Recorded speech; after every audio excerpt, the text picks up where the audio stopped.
Bismillahirrahmanirrahim.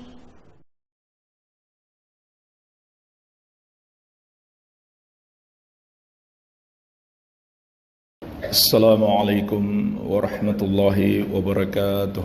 Innal hamdalillah nahmaduhu wa nasta'inuhu wa nastaghfiruh wa na'udzu billahi min shururi anfusina wa sayyiati a'malina.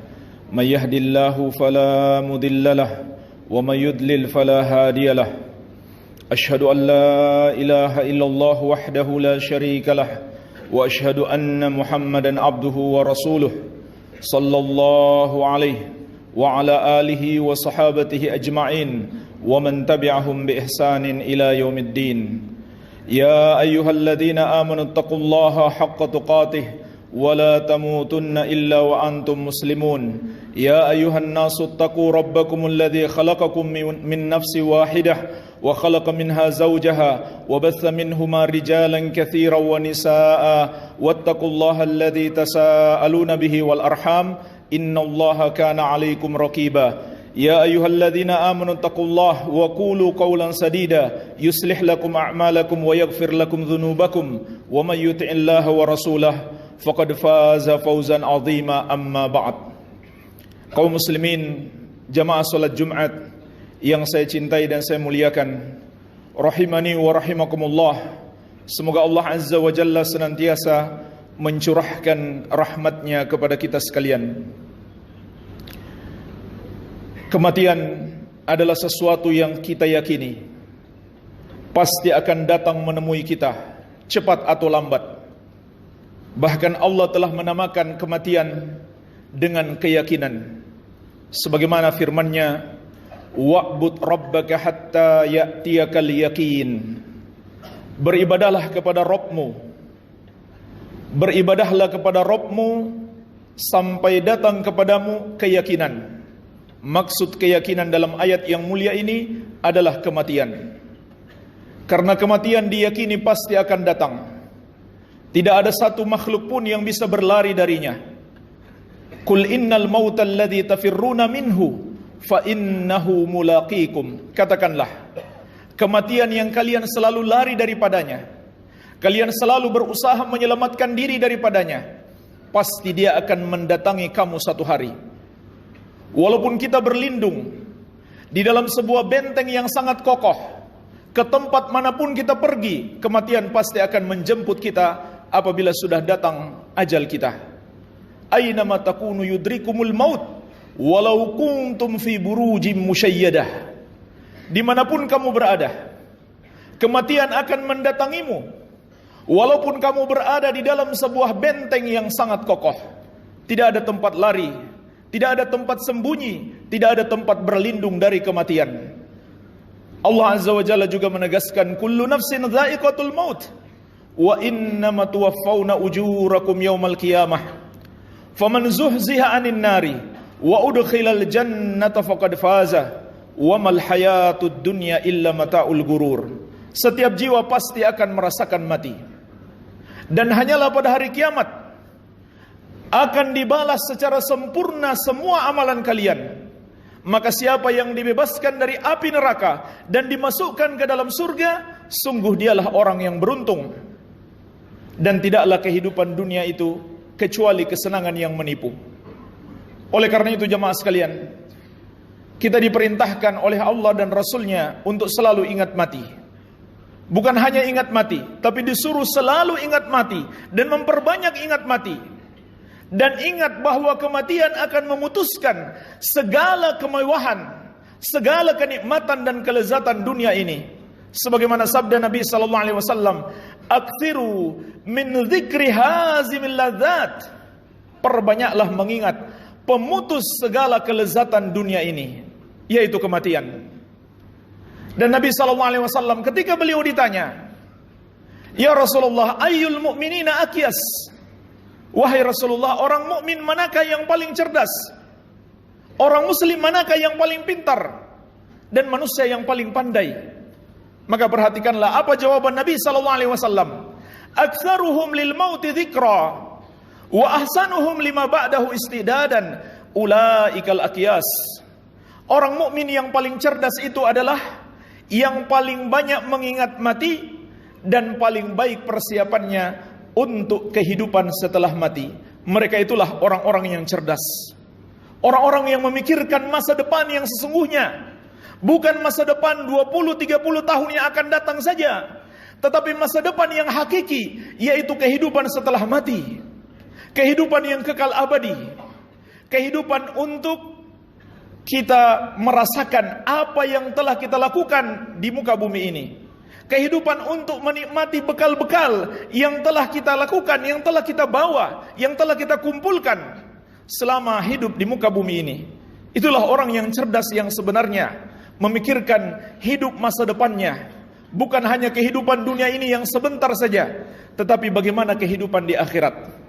Oleh karena itu jemaah sekalian, bukan masalah kematian mendatangi kita, tetapi sudahkah kita berbekal untuk menghadapi kematian tersebut? Sudahkah kita berbekal untuk kehidupan setelah mati? Dan yang paling utama adalah bagaimana keadaan ketika kita mati. Karena keadaan ketika kita mati akan menjadi penentu apakah kita akan berbahagia pada kehidupan berikutnya ataukah kita akan sengsara. Sebagaimana Rasulullah SAW bersabda, innamal a'mal bi khawatimiha. Amalan-amalan seseorang tergantung penutupannya. Bahkan walaupun seseorang sepanjang hidupnya dia beramal soleh, tapi dia tutup dengan su'ul khatimah, dia tutup dengan perbuatan dosa hidupnya, maka dia penghuni neraka. Nabi SAW bersabda, wa innar rajula la ya'malu bi amali ahli jannah hatta ma yakunu bainahu wa bainaha illa dhira' fayasbiqu alaihi alkitab fayamalu bi amali ahli nar fayadkhuluha. Sesungguhnya ada seseorang melakukan amalan penghuni surga sepanjang hidupnya sampai tidak ada lagi jarak antara dia dengan surga kecuali satu hasta. Maksudnya tidak lama lagi dia mati dan dia ditentukan sebagai penghuni surga. Namun dia sudah didahului oleh satu takdir. Lalu dia melakukan amal penghuni neraka. Pada akhirnya dia mati masuk neraka. Jadi jemaah sekalian, yang menentukan bagaimana nasib kita pada masa depan kita yang sesungguhnya di negeri akhirat, bagaimana akhir kehidupan kita. Dan kita semua tidak pernah tahu kapan kita berpisah dengan hidup ini. Itulah masalahnya. Kita tidak pernah tahu kapan kita berpisah dengan hidup ini. Seandainya kita tahu kapan berpisah dengan hidup ini, mungkin sebelum mati kita bisa bersiap-siap dan kita bisa menutup kehidupan kita dengan amal kebaikan. Hanya saja jemaah sekalian, kita tidak pernah tahu. Jangan-jangan naudzubillah kita sedang bergelimang dosa, kita sedang melakukan dosa, belum bertobat kepada Allah, lalu kematian datang menjemput kita. Oleh karena itu jemaah sekalian, inilah yang harus kita khawatirkan. Jangan sampai kita mati dalam keadaan su'ul khatimah. Karena amalan kita, bagaimana nasibnya, tergantung akhir kehidupan kita. Oleh karenanya, Nabi kita yang mulia, Nabi Muhammad SAW telah memberikan bimbingan kepada kita. Dalam hadis yang diriwayatkan Imam Muslim dari sahabat yang mulia Abdullah bin Amr bin Al-As radhiyallahu anhuma, Rasulullah SAW bersabda, "Man ahabba an yuzahzah 'anil nar wa yudkhalal jannah falta'tihi maniyatuhu wa huwa yu'min billahi wal yawmil akhir wal ya'ti ilan nas alladhi yuhibbu ay yu'ta ilaih." Barang siapa yang ingin dibebaskan dari api neraka dan dimasukkan ke dalam surga, maka hendaklah ketika kematiannya mendatanginya, dia dalam keadaan beriman kepada Allah dan hari akhir, dan dia bergaul dengan manusia seperti cara bergaul atau cara bersikap yang dia senangi manusia memperlakukan dia seperti itu. Inilah jemaah sekalian pesan Nabi Muhammad SAW. Kalau kita perhatikan dalam hadis yang mulia ini, Nabi SAW mengingatkan kita bahwa kunci kesuksesan adalah selamat dari api neraka dan dibebaskan darinya serta masuk ke dalam surga. Inilah jemaah sekalian yang harus menjadi cita-cita seorang hamba, yang harus menjadi tujuan utamanya. Dia selamat dari api neraka dan masuk ke dalam surga. Karena inilah hakikat kesuksesan. Sebagaimana firman Allah, "Faman zuhziha 'anil nari wa udkhilal jannata faqad faza." Maka siapa yang dibebaskan dari api neraka dan dimasukkan ke dalam surga, sungguh dialah orang yang beruntung. Itulah kesuksesan yang sebenarnya. Seorang hamba itu dikatakan dia sukses, dikatakan dia berbahagia apabila kakinya telah menginjakkan langkah pertamanya di surga. Sebelum kita masuk ke dalam surga, jemaah sekalian, jangan pernah menganggap kita sudah sukses. Jangan pernah menganggap kita telah berhasil dalam hidup ini. Kita harus dalam kondisi selalu harap-harap cemas, selalu waspada, selalu takut, selalu berharap kepada Allah agar jangan sampai kita terjerumus di dalam api neraka. Jangan sampai kita tidak dimasukkan ke dalam surga. Maka Nabi SAW mengingatkan kepada kita, inilah kunci kesuksesan. Lalu beliau mengabarkan kepada kita bagaimana mendapatkannya. Man ahabba an yuzahzah 'anil nar aw yudkhalal jannah. Barang siapa yang ingin dibebaskan dari api neraka dan dimasukkan ke dalam surga, falta'tihi maniyatuhu. Hendaklah ketika kematiannya mendatanginya, ketika sampai ajalnya, wa huwa yu'min billahi wal yaumil akhir. Dia beriman kepada Allah dan hari akhir. Wal ya'ti ilan nas bima yuhibbu an yu'ta ilaih. Dan hendaklah dia mempergauli manusia dengan cara yang dia senangi manusia memperlakukan seperti itu kepadanya.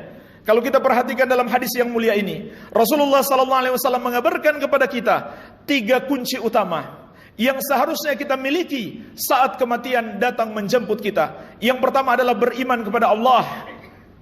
Apa yang dimaksud beriman kepada Allah, jemaah sekalian? Maksudnya adalah mengimani Allah sebagai Rabb kita, Allah sebagai pencipta kita, Allah sebagai penguasa seluruh makhluk, Allah yang mengatur seluruh makhluk, Allah yang maha tinggi, yang maha besar. Dan beriman Allah subhanahu wa ta'ala satu-satunya yang berhak untuk disembah. Dan inilah keimanan yang paling tinggi. Sebagaimana sabda Nabi SAW, al-imanu bid'un wa sab'una syu'bah, fa'alaha qawlu la ilaha illallah, wa adnaha imatatul adha 'anit tariq. Iman itu ada 70 lebih cabangnya. Yang paling tingginya adalah ucapan la ilaha illallah, dan yang paling rendahnya adalah menyingkirkan sesuatu yang mengganggu dari jalan. Maka inilah iman yang paling tinggi, yaitu yang terkandung dalam makna la ilaha illallah, yaitu la ma'budah haqqun illallah, mengimani hanya Allah satu-satunya yang berhak untuk disembah.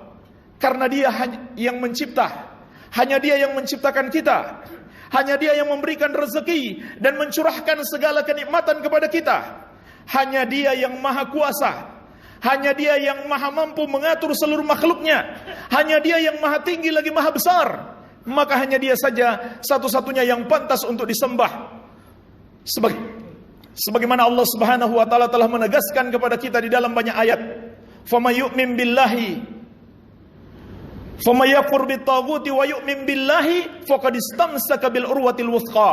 Barang siapa yang ingkar kepada tagut, yaitu mengingkari semua yang disembah oleh manusia selain Allah.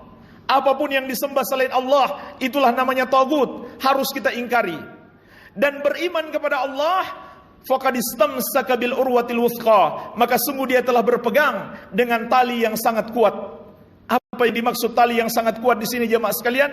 Para sahabat menafsirkan maknanya adalah kalimat la ilaha illallah. Faman yakfur bitaguti wa yu'min billah faqad istamsaka bil urwatil wuthqa. Barang siapa yang ingkar kepada tagut, ingkar kepada semua sesembahan selain Allah, menyalahkan semuanya, dan beriman membenarkan hanya Allah satu-satunya yang berhak disembah, faqad istamsaka bil urwatil wuthqa, maka sungguh dia telah berpegang teguh dengan tali yang sangat kuat, yaitu kalimat la ilaha illallah. Dzalika bi anna Allah huwal haq wa anna ma yad'una min dunihi huwal batil wa anna Allah huwal aliyyul kabir. Dialah Allah satu-satunya sesembahan yang benar, sedangkan yang mereka sembah semuanya selain Allah adalah batil, tidak benar. Dan bahwasanya Allah dialah yang maha tinggi lagi maha besar. Inilah jemaah sekalian kunci yang pertama. Seorang hamba mengimani hanya Allah satu-satunya Rabb dia, yang pantas dia sembah, dan semua yang disembah oleh manusia selain Allah adalah tidak benar. dan orang-orang yang menyembah kepada selain Allah, itulah yang Allah maksudkan sebagai orang-orang kafir, orang-orang yang mempersekutukan Allah, yang Allah kabarkan dalam Al-Quran, innal ladzina kafaru min ahlil kitabi wal musyrikina fi nari jahannam khalidina fiha ulaika hum syarrul bariyah. Sesungguhnya orang-orang kafir yang berasal dari golongan ahlul kitab, yaitu Yahudi dan Nasrani, dan kaum musyrikin, semua yang mempersekutukan Allah, semua yang menduakan Allah, semua yang meyakini ada Tuhan lain selain Allah, tempat mereka di neraka Jahannam, khalidina fiha, mereka kekal di dalamnya. Ulaika hum syarrul bariyah, mereka itulah seburuk-buruknya makhluk. Dan jemaah sekalian, ketika seseorang memiliki keimanan ini, barulah ketika ditanya oleh malaikat Munkar dan Nakir, man rabbuka, siapakah Rabbmu? Siapa Tuhanmu yang kamu sembah? Maka dia bisa menjawab, Rabbi Allah. Bagaimana mungkin orang yang tidak menyembah Allah, dia bisa menjawab Rabbi Allah? Bagaimana mungkin pula orang yang tidak mengikuti agama Allah, dia bisa menjawab pertanyaan malaikat, wa madinuka, apa agamamu? Tidak mungkin dia bisa menjawab dinil Islam, agamaku Islam, kalau dia tidak mengikuti agama Allah, agama Islam yang Allah turunkan. Bagaimana mungkin dia bisa menjawab pertanyaan Munkar dan Nakir, waman nabiyuk, siapa nabimu, kalau dia tidak menjadikan Nabi Muhammad SAW sebagai nabinya yang dia teladani. Maka seorang muslim akan menjawab Nabi Muhammad SAW. 3 pertanyaan ini juga merupakan penentu apakah dia akan selamat dalam perjalanan berikutnya ataukah dia akan celaka. Sebagaimana sabda Nabi SAW, innal qabra awwalu manazilil akhirah, faman naja minhu fama ba'dahu aisaru minhu, waman lam yanju minhu fama ba'dahu asyaddu minhu. Sesungguhnya kuburan itu adalah persinggahan yang pertama dalam perjalanan di negeri akhirat. Maka siapa yang selamat di kubur, perjalanan berikutnya semakin mudah. Tapi siapa yang tidak selamat, dia tidak bisa menjawab pertanyaan Munkar dan Nakir, pertanyaan berikutnya semakin berat. Inilah jemaah sekalian yang pertama. Yang kedua, kata Nabi SAW, beriman kepada hari akhir. Para ulama menjelaskan, yang dimaksud beriman kepada hari akhir cakupannya adalah mengimani semua peristiwa-peristiwa setelah kematian yang diterangkan di dalam Al-Quran dan Sunnah Nabi Muhammad SAW, yang diterangkan dalam ayat-ayat dan hadis-hadis yang sahih tentang semua peristiwa yang terjadi setelah kematian, peristiwa-peristiwa di kuburan, peristiwa-peristiwa di padang mahsyar, begitu pula adanya surga dan neraka. Yang dimaksud dengan beriman kepada hari akhir mencakup keimanan kepada itu semuanya. Sebab ketika kita mati, itulah hari akhir kita. Dan semua yang terjadi setelah kematian wajib kita imani.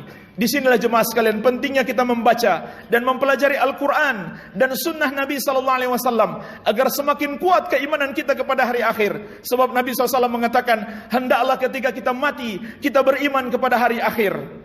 Dan orang yang beriman kepada hari akhir, inilah jemaah sekalian salah satu pendorong terbesar. Dia semangat untuk melakukan amal-amal kebaikan, dan dia takut untuk melakukan amal kejelekan, karena dia tahu ada hari akhir.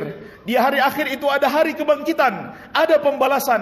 Maka dia pun berhati-hati, dia pun selalu waspada, dia selalu ingat semua yang dia ucapkan, semua yang dia lakukan, semua yang dia berikan akan ada pertanggungjawabannya di hari kebangkitan. Oleh karena itu Allah Subhanahu wa taala telah memperingatkan kita dalam banyak ayat, di antaranya yang sering kita baca dalam Al-Quran, Maliki Yaumiddin, selalu kita baca dalam solat kita, Allah adalah Raja di hari pembalasan. Bukankah Allah juga Raja di hari ini?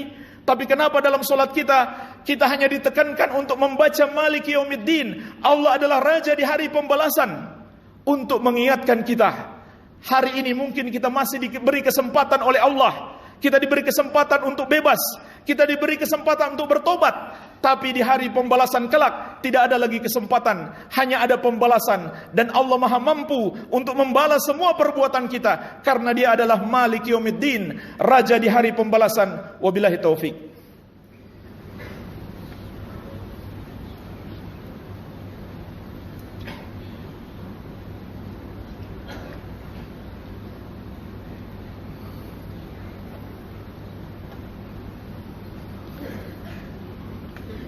Alhamdulillah, wassalatu wassalamu ala Rasulillah wa ala alihi wa sahbihi wa man walah.